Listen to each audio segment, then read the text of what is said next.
আল্লাহর পয়গম্বর আখিরি জামানার নবী তার পবিত্র জবানিতে বলেছেন, দুনিয়ার মানুষ, এইরকম একটা মাজলিস যেখানে দ্বীনের কথাবার্তা হয়, যেখানে কোরআন হাদিসের গল্পগুলো বলা হয়, হাদিস থেকে যেখানে দর্শ দেওয়া হয়, এইরকম একটা মাজলিস 60 বছর নফল ইবাদতের চাইতেও উত্তম। কোন সুবহানাল্লাহ, আর জোরে বলুন সুবহানাল্লাহ।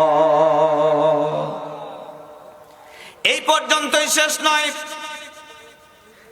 আল্লাহর পয়গম্বর আখিরি জামানার নবী বলেছেন, আমি গতকালকে ওয়াজের মধ্যে কথাটা বলেছি, এই রকম একটা মাজলিস যেটার চতুর্দিক দিয়া আল্লাহর রহমতের ফেরেশতা দিয়া ঘেরাও করা আছে, রহমত নাজিল করতেছে, একজন আর একজনের কাঁধের উপরে উঠতে উঠতে আল্লাহর আরশ পর্যন্ত পৌঁছে গেছে।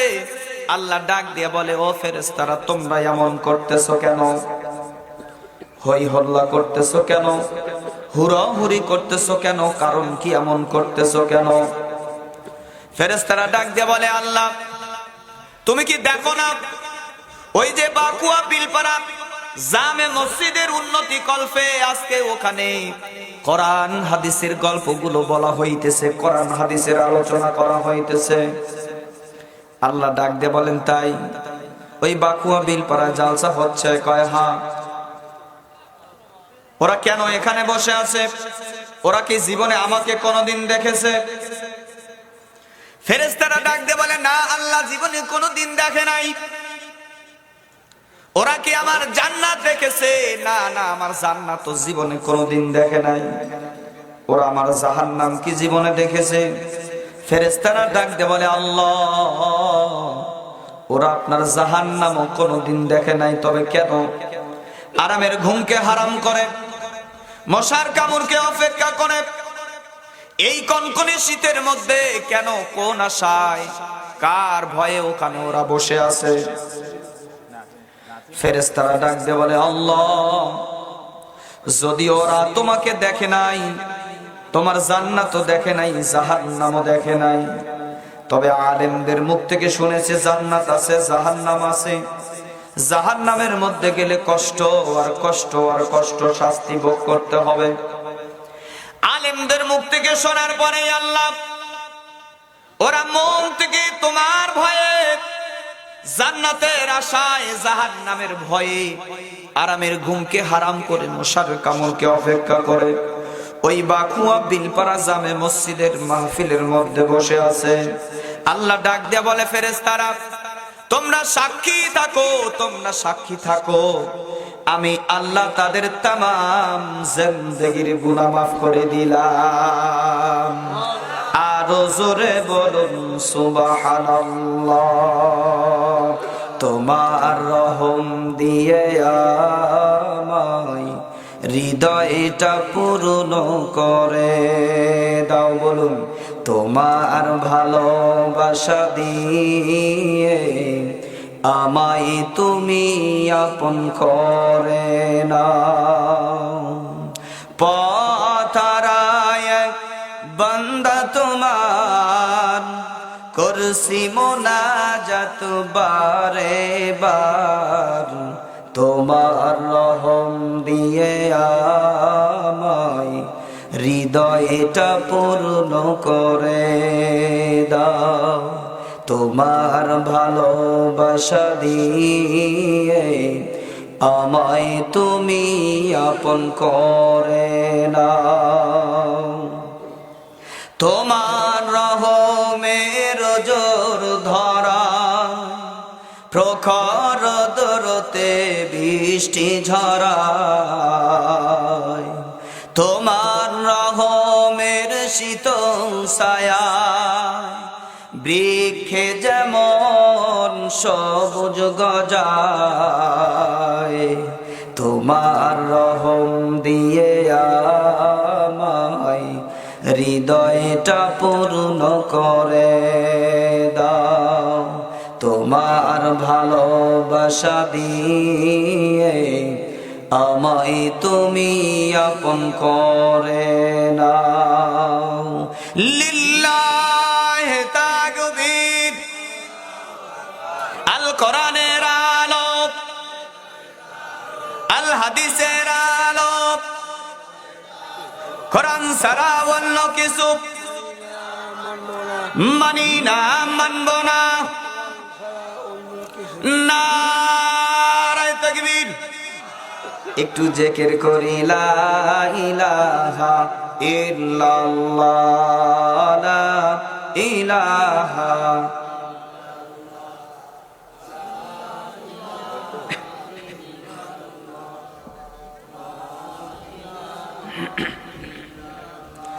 আরো জোরে লা ইলাহা ইল্লাল্লাহ, লা ইলাহা,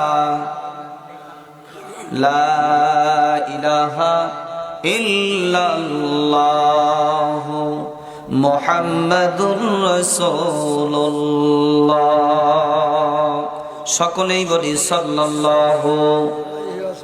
মুসলমান ভাইরা রে আমার, এই জন্য আমরা যে আরামের ঘুমকে হারাম করে আজকের এই পবিত্র সামিয়ানার নিচে বসে আছি, আল্লাহর পয়গম্বর বলছেন যতক্ষণ সময় তোমরা এখানে অবস্থান করবে, তোমাদের প্রতিটি ঘন্টা, প্রতিটি মিনিট, প্রতিটি সেকেন্ড আল্লাহর দরবারে, আল্লাহর কাঠগড়ায় যেদিন কঠিন মুসিবতের সময় হিসাব নেওয়া হবে, যেদিন মানুষের ভাই ভাইয়ের পরিচয় দিবে না, সন্তান বাবার পরিচয় দিবে না, মা সন্তানের পরিচয় দিবে না, স্বামী স্ত্রীর পরিচয় দিবে না, ওই কঠিন মুসিবতের সময় আজকের এই ঘন্টা, মিনিট, সেকেন্ড তোমার সেদিন কাজে লাগবে। কোন সুবহানাল্লাহ।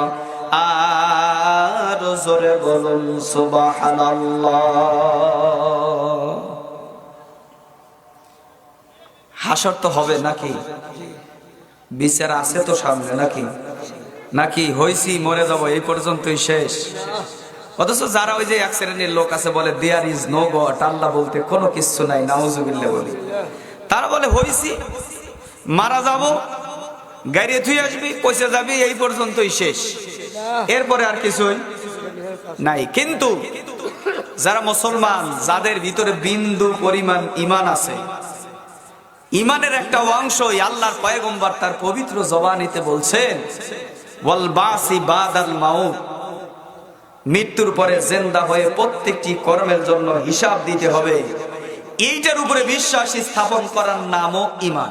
কারণ হলো এই যে মৃত্যুর কথা আমরা বহুত বলি, এটার উপরে বিশ্বাস স্থাপন করতে কিন্তু আমাদের কষ্ট হয় না, হয় কি? কারণ এই যে আজকে সকালে একটা জানাজা করলাম, কবরস্থানের পাশ দিয়ে গেলে কত নতুন কবর দেখা যায়, সারি সারি সকল মানুষ এই দুনিয়ার মায়া ত্যাগ করে ওখানে ঘুমাইতেছে। প্রতিটি মানুষ চলে যেতে হবে, এটার উপরে বিশ্বাস স্থাপন করতে আমাদের কষ্ট হয় না।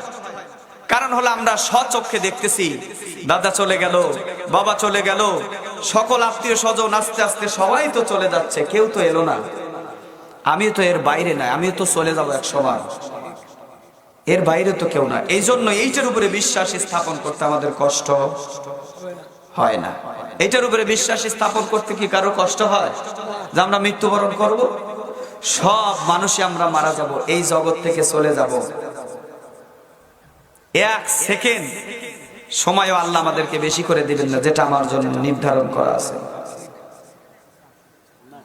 মুসলমান ভাইরা রে আমার, আল্লাহ রাব্বুল আলামিন কোরআন শরীফের মধ্যে বললেন ইজা জাআ আজালুহুম ইস্তাখিরুনা সাআতাও ওয়ালা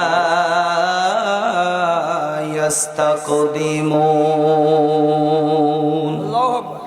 আমার আল্লাহ কোরআন শরীফের মধ্যে বলেন, ও দুনিয়ার মানুষ, আমি আল্লাহ রাব্বুল আলামিন যার মৃত্যুর সময় যেটা নির্ধারণ করেছে, এক সেকেন্ড এদিক সেদিক করা হবে না। কেমন করে নির্ধারণ করলেন?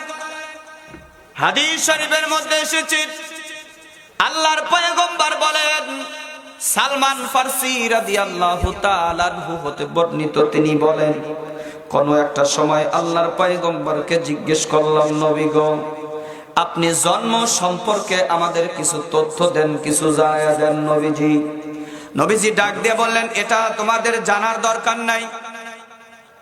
সালমান ফার্সি বয়োজ্যেষ্ঠ সাহাবী ডাক দিয়ে বললেন, নবীজি কেন জানবো না, কি জন্য জানবো না? নবীজি ডাক দিয়ে বললেন, জন্ম সম্পর্কে জানার পরে অনেকের ধারণা চেঞ্জ হওয়ার কারণে, আকীদা নষ্ট হয়ে যাওয়ার কারণে অনেক জাতি জাহান্নামী হয়ে গেছে, অনেক গোষ্ঠী জাহান্নামী হয়ে গেছে। জানার দরকার নাই, জানার দরকার নাই। সালমান ফার্সি ডাক দিয়ে বললেন, নবী গো, এখনো তো আপনি জীবিত আছেন, এখনো তো আপনি বেঁচে আছেন। আমরা যদি ভুল পথে যেতে থাকি, অন্যায় পথের মধ্যে যেতে থাকি, আকীদা যদি নষ্ট হয়ে যায় আমাদের, আপনি আকীদা আমাদের সঠিক করে দিবেন, সঠিক পথে যাওয়ার জন্য আমাদের পথটা দেখায় দিবেন। নবীজি ডাক দিয়ে বললেন, শুনতেই হবে কয় হাত। আল্লাহর পয়গম্বর আখিরি জামানার নবী ডাক দিয়ে বললেন, এই মানুষগুলো, এই পৃথিবীর মধ্যে যেই মানুষগুলো এসেছে, বাবার পৃষ্ঠদেশ থেকে এক ফোঁটা বীর্য নাপাক পানি মায়ের রেহেমের ভিতরে আল্লাহ পাক 40 দিন নিজ কুদরতিতে ফেরেশতা দিয়ে হেফাজত করেছে। কোন সুবহানাল্লাহ। 40 দিন যাওয়ার পরে এই নাপাক এক ফোঁটা বীর্য, নাপাক এক ফোঁটা পানিকে আল্লাহ রাব্বুল আলামিন ফেরেশতা দিয়ে রূপান্তরিত করে রক্ত আকার ধারণ করে দিয়েছেন। সংক্ষিপ্ত আকারে কথাটা বলে দিয়ে যাই, এরপরে 40 দিন যাওয়ার পরে আল্লাহ রাব্বুল আলামিন ফেরেশতা দিয়া এই রক্তের টুকরাটাকে আল্লাহ গোশত রূপ দিয়েছেন। কোন সুবহানাল্লাহ। তার মানে 43 ও 120 দিন, 4 মাস যখন বয়স হয়ে গেল, এই গোশতের টুকরার জন্য আমার আল্লাহ রাব্বুল আলামিন একটা ফেরেশতা নিযুক্ত করলেন। কি করলেন? ঘুম ধরছে আপনাদের? একটু হ্যাঁ হুঁ কিছু বলেন। এই গোশতের টুকরার জন্য আল্লাহ একটা ফেরেশতা নিযুক্ত করলেন। কি নিযুক্ত করলেন? একটা ফেরেশতা নিযুক্ত করলেন।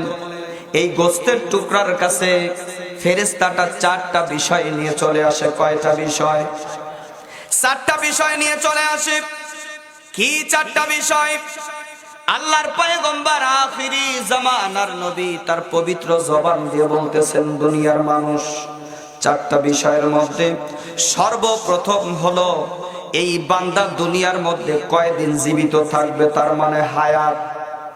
মুসলমান ভাইরা রে আমার, আমি কয়দিন এই জগতের মধ্যে থাকবো, কয়দিন বেঁচে থাকবো, কতক্ষণ থাকবো, কত ঘন্টা, কত মিনিট, কত সেকেন্ড এই জগতের মধ্যে থাকবো, সেদিন নির্ধারণ হয়ে গেছে। দ্বিতীয় নাম্বার বিষয় হলো আমি 40 বছর বাঁচি, আর 50 বছর বাঁচি, আর 60 বছর বাঁচি। বলেন তো 60 বছর বেঁচে থাকার জন্য খাওয়া দাওয়ার দরকার আছে না নাই? আছে? 60 বছর বাঁচলে খাওয়া দাওয়ার দরকার আছে। আল্লাহ সেদিন ব্যবস্থা করে দিয়েছেন। ওই যে ফেরেশতা 4টা বিষয় নিয়ে এসেছে। প্রথম নাম্বার হলো কয়দিন বাঁচবি, হায়াতটা নির্ধারণ করে দিয়েছেন।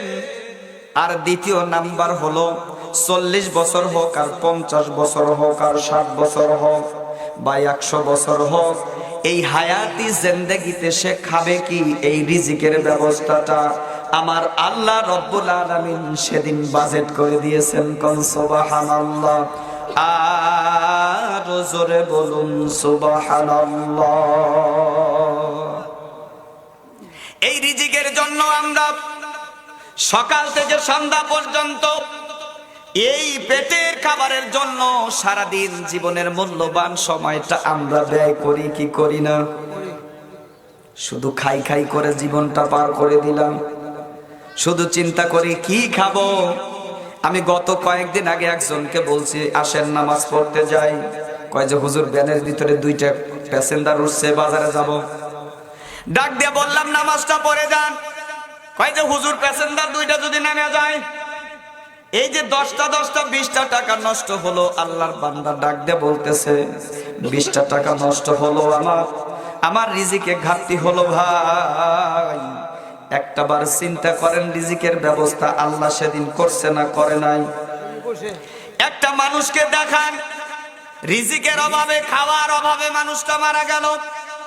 না না, রিজিকের ব্যবস্থা আমার আল্লাহ সেদিন করে দিয়েছেন। যারা পেপার পত্রিকা পড়েন, যারা মোবাইল ফেসবুক দেখেন, রাস্তাঘাটের মধ্যে কত মানুষ পড়ে আছে। আমরা দেহের মধ্যে কত প্রকার জামা দেই, এরপরেও শীত লাগে। এই তো কয়েকদিন আগে মাহফিল করতে গেলাম, গভীর রজনীতে গাড়িতে উঠবো, হঠাৎ করে দেখি রাস্তার মধ্যে একটা মানুষ পড়ে আছে, কনকনে শীত, এত পোশাক গায়ের মধ্যে দিলাম, মাফলার দিয়া মুখটা পেঁচাইলাম, তারপরেও নাকের মধ্যে দিয়া শিনশিন করে শীত ঢুকতেছে, তারপরেও শীত লাগতেছে। কিন্তু রাস্তার মধ্যে আল্লাহর বান্দা একদম খালি গাও, গায়ের মধ্যে কিচ্ছু নাই, কিচ্ছু নাই, শুধু কোকড়া মোকড়া কয়েকটা চুল, এছাড়া কিছুই দেহের মধ্যে নাই। কনকনে শীতের মধ্যে আল্লাহর বান্দা রাস্তার মধ্যে পড়ে আছে। আহারে, দেখার পরে মনে হয় আল্লাহ, তুমি পৃথিবীর জমিনটা কত কিভাবে তৈরি করেছো তুমি ভালো জানো আল্লাহ। কাউকে রাস্তার মধ্যে শোয়া রেখেছো, চেহারা কত সুন্দর, দেহের গঠনটা কত সুন্দর, শুধু একটু বিবেকটা নড়বড়ে করে দেওয়ার কারণে, একটু মাথার স্ক্রুটা ঢিলা হওয়ার কারণে আল্লাহর বান্দা ওই যে ঘরের সুন্দর খাট রেখে, সুন্দর বিছানা রেখে রাস্তার মধ্যে এসে জমিনের মধ্যে সময় নষ্ট করতেছে, কত কষ্ট করে ঘুমাইতেছে। মুসলমান ভাইরা রে আমার, রিজিকের জন্য এত দৌড়ালাম, রিজিকের জন্য এত টেনশন, রিজিকের অন্বেষণে 2টা রাকাত নামাজ পড়ার মতো সময় আমাদের হয় না। যুবক ভাইরা, কত মানুষ নামাজের কথা বললে ব্যবসার দোহাই দেয়, হুজুর ব্যবসার কারণে নামাজ ঠিক মতো করতে পারি না। কত মানুষকে নামাজের কথা বললে কয় যে হুজুর আমি একজন ড্রাইভার মানুষ, ড্রাইভারি করার কারণে নামাজ পড়তে পারি না। আর কিছু লোককে নামাজের কথা বললে হুজুর আমি একজন কৃষক মানুষ, কর্মব্যস্ততার কারণে নামাজ পড়তে পারি না। যুবক ভাইরা একটা কথা শুনে না, তোমার মতো কত যুবক এত কর্মব্যস্ততার মধ্যেও যদি মসজিদের আজান তার কানের মধ্যে আসে, মসজিদের মুয়াজ্জিনের আজান ধ্বনি যদি কানের মধ্যে আসে, দুনিয়ার সব কর্মকে ফেলে দিয়া, দুনিয়ার সব কাজকে বাদ দিয়া মুয়াজ্জিনের আজানের সাড়া দিয়ে মসজিদের মধ্যে প্রবেশ করে। আল্লাহ রাব্বুল আলামিন বলেন, এই মানুষটা যখন মসজিদের মধ্যে আসার পরে যায় নামাজের মধ্যে দাঁড়িয়ে গেল, ডাক দিয়ে বলল, ইন্নী ওয়াজ্জাহতু ওয়াজহিয়া লিল্লাযী ফাতারাস সামাওয়াতি ওয়াল আরদা হানিফা। আল্লাহকে ডাক দিয়ে বলো, আল্লাহ দুনিয়ার সব কর্মকে বাদ দিয়া, দুনিয়ার সব কাজকে দূরে ফেলে দিয়া, দুনিয়ার সব ব্যস্ততাকে দূরে ফেলে দিয়া, আল্লাহ মুয়াজ্জিনের ডাকে সাড়া দিয়া, তোমার ডাকে সাড়া দিয়া, আজকে সব দিক থেকে সব মুখকে ফিরাইয়া আমি মসজিদের মধ্যে এসে যাই নামাজের মুসাল্লার মধ্যে দাঁড়িয়ে গেলাম। আল্লাহ আমি তোমাকে সেজদা দিব, আল্লাহ তোমাকে 2টো সেজদা দেওয়ার জন্য নিয়ত করে দাঁড়িয়ে গেলাম। আল্লাহ ডাক দিয়া বলে, বান্দা দুনিয়ার সব কর্মব্যস্ততাকে দূরে ফেলে, দুনিয়ার কর্মব্যস্ততা, দুনিয়ার সব ফেতনা ফ্যাসাদকে দূরে ফেলে, দুনিয়ার সব টেনশনকে দূরে ফেলে তুমি যখন মসজিদের মধ্যে ঢুকতে পারলা, যায় নামাজের মুসাল্লায় দাঁড়িয়ে গেলা, যখন আমার কাছে তুমি ওয়াদা করলা, আল্লাহ দুনিয়ার খেত খামার ব্যবসা বাণিজ্য সব দিক থেকে মুখ ফেরাইয়া তোমার দিকে করে দিয়া আমি মসজিদে যাই নামাজের মুসাল্লায় দাঁড়ালাম।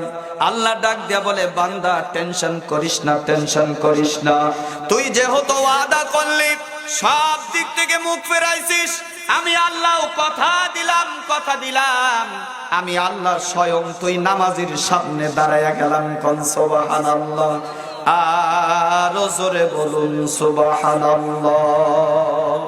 মুসলমান ভাইরা রে আমার, ডাক্তার তৌকিফ ওতাফি একজন নামকরা দার্শনিক, উনি একজন খ্রিস্টান মানুষ।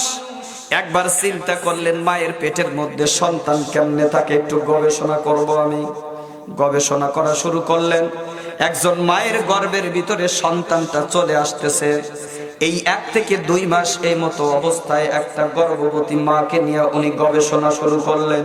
কিন্তু মুসলমান ভাই, উনি বুঝে উঠতেই বাচ্চা প্রসব করলো, কিছুই বুঝতে পারলেন না।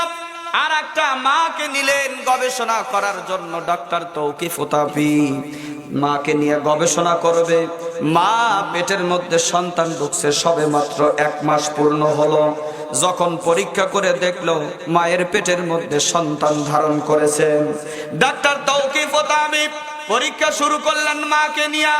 গবেষণা করতে করতে এক পর্যায়ে যেই কথাটা আমি বলতেছিলাম, আল্লাহর পয়গম্বরের জবানিতে যেই কথাটা এসেছে, এই বাচ্চা যখন 4 মাস বয়স হলো, যখন তার মধ্যে রুহু ফুঁকে দেওয়া হলো, রুহু ফুঁকে দেওয়ার সঙ্গে সঙ্গে ডাক্তার তৌকিফ উতাবি তিনি তার গবেষণা দিয়ে বলতেছেন, ও দুনিয়ার মানুষ, ও দুনিয়ার মুসলমান, আমি গবেষণা করতে গিয়ে দেখলাম এই যে মায়ের পেটের মধ্যে সন্তানটা যখনই রুহু ফিরে পেল, যখন এই গোস্তের টুকরার মধ্যে রুহু দেওয়া হলো, রুহু দেওয়ার সঙ্গে সঙ্গে মায়ের পেটের মধ্যে এই সন্তানটা আল্লাহকে সেজদা দেওয়া শুরু করলো। কোন সুবহানাল্লাহ।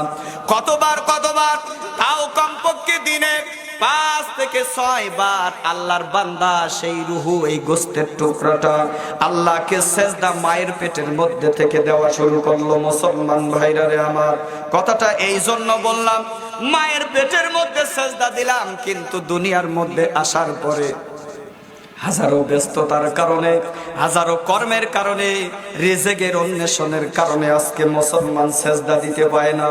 মসজিদের মধ্যে মানুষ পাওয়া যায় না, মসজিদের মধ্যে মুসল্লি পাওয়া যায় না। মুসল্লিদেরকে নামাজের জন্য ডাক দিলে বহু অজুহাত, বহু কথা, বহু ধরনের ফিতনা তারা শোনায়া দেয়।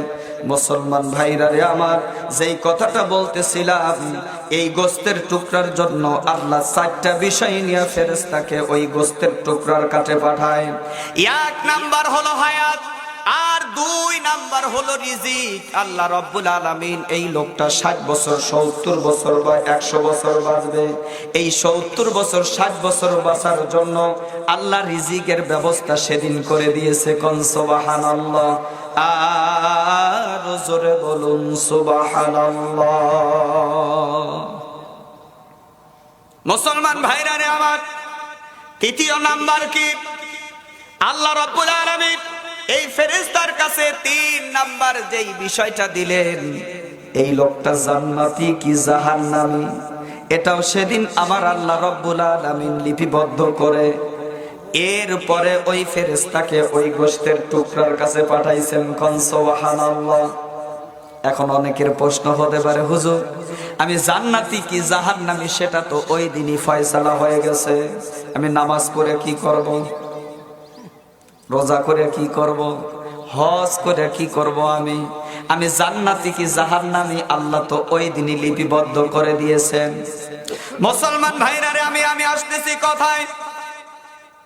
3য় নাম্বার হলো এই লোকটা জাহান্নামী না জান্নাতি, 4টা বিষয় লিপিবদ্ধ করে আল্লাহ রাব্বুল আলামিন এই গোশতের টুকরার মধ্যে রুহু দিয়ে দেন। তার মানে 4 মাস যখন বয়স হয়, এই গোশতের টুকরাটা রুহু পায়, তখন থেকে হার্টবিট শুরু হয়, নড়াচড়া পেটের মধ্যে শুরু করে দেয়। মুসলমান ভাইরা রে আমার, ওই যে অনেকেরই প্রশ্ন, হুজুর জান্নাতে কি জাহান্নামী, ওই দিনই তো ফয়সালা হয়েছে, আমি কেন নামাজ পড়বো, কেন রোজা করব, কেন হজ করব, কেন যাকাত দিব? আল্লাহর নবীকে সাহাবায়ে কেরাম ঠিক প্রশ্ন করেছিলেন। আল্লাহর নবী যখন এমন কথা বুঝতে পারলেন, শুনতে পারলেন, আল্লাহর পয়গম্বর মাথাটা নিচু করে দিয়া সাহাবাদেরকে উদ্দেশ্য করে ডাক দিয়ে বললেন, সাহাবায়ে কেরাম, এই জন্য আমি জন্ম সম্পর্কে তোমাদেরকে হাদিস শোনাইতে বারণ করেছিলাম, শুনতে বারণ করেছিলাম। আমি বলেছিলাম এগুলো শোনার দরকার নাই, কারণ এগুলো শোনার কারণে বহু জাতি, বহু গোত্র নিজেদের তাকদীর পরিবর্তনের কথা বুঝতে পারে, তাদের আকলকে নড়বড়ে হয়ে যাওয়ার কারণে, তাদের জ্ঞান বুদ্ধি লোপ পাওয়ার কারণে বহু জাতি ধ্বংস হয়ে গেছে। আল্লাহর পয়গম্বর বললেন, তবে তোমরা শুনে নাও, যেই সমস্ত মানুষকে আমার আল্লাহ রাব্বুল আলামিন জান্নাতি বলে ঘোষণা দিয়েছেন, যাদের নামটা জান্নাতীদের খাতার মধ্যে লিখে দিয়েছেন, তারা এই জগতের মধ্যে এসে, এই পৃথিবীর মধ্যে এসে কিঞ্চিত পরিমাণ অন্যায় তারা সহ্য করতে পারবে না, তারা খারাপ কাজের মধ্যে লিপ্ত হবে না, অন্যায় করবে না, তারা সর্বসময় জান্নাতি মানুষের মতো জান্নাতি কর্ম করে জান্নাত পর্যন্ত পৌঁছে যাবে। কোন সুবহানাল্লাহ। আর জোরে বলুন সুবহানাল্লাহ। আমি ছোট্ট মানুষ, আমার ছোট্ট দৃষ্টিকোণ থেকে একটা জিনিস বুঝি। আমি মাঝে মাঝে এই কথাটা বলি যে এই পৃথিবীতে যতগুলো মানুষ আছে 4 ভাগের 1 ভাগ হলো মুসলমান, আর 3 ভাগ হলো হিন্দু, খ্রিস্টান, বৌদ্ধ, 14, 15, 16 যা আছে সব। আল্লাহ জান্নাত কয়টা বানাইছে কোন তো দেখি? জাহান্নাম কয়টা? 7টা জাহান্নাম, 8টা জান্নাত। জান্নাত বেশি না কম? মুসলমানের পার্সেন্টেজ বেশি না কম? এই কম, বোঝে না। কেবলই বললাম যে 4 ভাগের 3 ভাগ হলো হিন্দু, খ্রিস্টান, বৌদ্ধ, 14, আর 1 ভাগ হলো কি? মুসলমান। জান্নাত বেশি না কম? জাহান্নাম বেশি না কম? মুসলমানের সংখ্যা বেশি না কম? বোঝে না, তাও বোঝে না। বোঝে না, তাও বোঝে না। মুসলমানের সংখ্যা কম, জান্নাতের সংখ্যা কি? বেশি। হিন্দু, খ্রিস্টান, বৌদ্ধ, 14 সংখ্যা বেশি, জাহান্নামের সংখ্যা কম। সেই ক্ষেত্রে আমরা মুসলমানরা কি জাহান্নামে যাব? এটা আমাদের বাপ দাদার সম্পত্তি, এটা আমাদের বাপ দাদার সম্পত্তি। যদিও একটু ভুল করতেছি, গুতানি দিয়া কবরের মধ্যে সোজা 2-4 দিন আল্লাহ শাস্তি সুস্তি দিয়া আল্লাহ আমাদের অবশ্যই জান্নাত দিবেন, এই আত্মবিশ্বাস আমার ভিতরে আছে। কে জান্নাত দিবেন না? কেন দিবেন না? আমি তো মুসলমান, আমি মুসলিম, আমি নিজেকে মুসলমান বলে দাবি করি, আল্লাহকে না দেখেই বিশ্বাস করি, মানি। আমি জান্নাতে কেন যাব? যারা আল্লাহ মানে না তাদের সংখ্যা তো অনেক কি বেশি। আল্লাহ মানে না, সেই আল্লাহর জান্নাতের আশা কি তারা করতে পারবে? আল্লাহকে মানি না। ওই যে মাঝে মাঝে আমি বলি, তোমার ইমানই নাই, তোমার আবার কিসের নামাজ, তোমার আবার কিসের হজ, তোমার আবার কিসের যাকাত, তোমার আবার কিসের ইবাদত?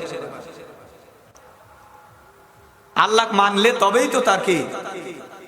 বাপের যদি আপনি না মানেন, বাপের সম্পত্তির আশা কি করবেন পারেন? বাপে কি মানেন, আপনি তার সম্পত্তি কেমনে আশা করেন? সম্পত্তি বাবার নিতে হলে আগে কি বাপের বেটা হওয়া লাগবে, তবেই আমি অংশ সূত্রে কি সম্পত্তি পাবো। এই জন্য আমরা জান্নাতে যাব ইনশাআল্লাহ। যে পাপগুলো করতেছেন আর করব না ইনশাআল্লাহ। আজকের থেকে এখান থেকে একটা ওয়াদা করে যাব, হুজুর যেখানে যেভাবে সুযোগ পাই নামাজ পড়বো। পড়বেন তো? পড়বেন তো?